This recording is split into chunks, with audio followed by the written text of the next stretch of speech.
I grew up in Salt Lake City, Utah. I took a degree from the University of Utah, managed some stores for Safeway, and then ended up going to work for General Foods Corporation. I was asked to sit on the board of a small company that had been working on a technology for about 15 years. Numerous patents, a lot of research, and they were actually producing a product using salt and water. And when they told me that, they wanted me to go on their board. I said, well, you're going to have to convince me that this is real. How can you produce something from salt and water? And they said, we have a lot of research, extensive research, $10 or $15 million worth of research. Virtus agreed to join the board of directors.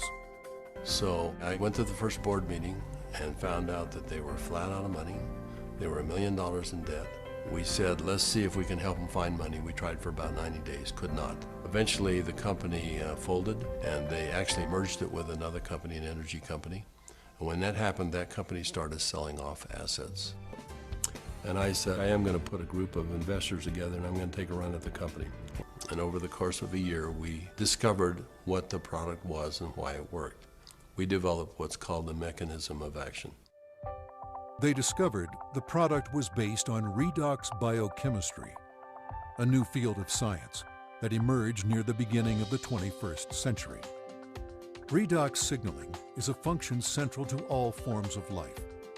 Redox signaling molecules are created within every cell of the body and are vital to the immune system and to cellular repair and replace mechanisms. As one gets older, the body's ability to make these molecules decreases, a function of aging. The product provided a replenishing source of the exact redox signaling molecules the body creates, and in the same balance, enhancing cellular health. Knowing the product's shelf life was essential, Virtus challenged a team of researchers, including Dr. Gary Samuelson, to find a way to stabilize the product. And finally, after months, he finally came in and said, I think I've got the product stabilized. And we started testing it and found out that he had, in fact, stabilized the product. After stabilization had been achieved, Virtus met with a group of university scientists. This is stabilized redox signaling molecules, both positive and negative molecules in the same bottle, stabilized. And they said, how in the world did you do this? So one of the big breakthroughs is the fact that we can stabilize molecules that you're not supposed to be able to do that. The molecules in Asea are supposed to be fleeting.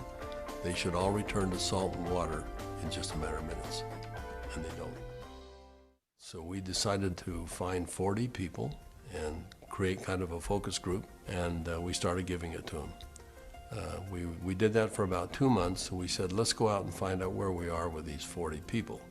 So when we went out and contacted them, we found out that the 40 people had turned into 135, and the product had been shipped to 20 different countries. But in the meantime, we had contacted a friend, and he was running a very big pharmaceutical company in New Jersey, about $10, $11 billion. And he finally agreed to send a group of people out and spend some time with us and see what we had come up with. So 4 people flew out on a plane. We spread out all of the research that we had out on a table. They started getting on the phone about noon back east, and they kept doing that, and about 2 o'clock they walked in the room and said, okay, we're convinced you've got something here, and it's significant enough that we will write you a check big enough that you won't want to talk to anybody else. And I said, what's the catch? And they said, you've got to shut it down. And I said, shut what down?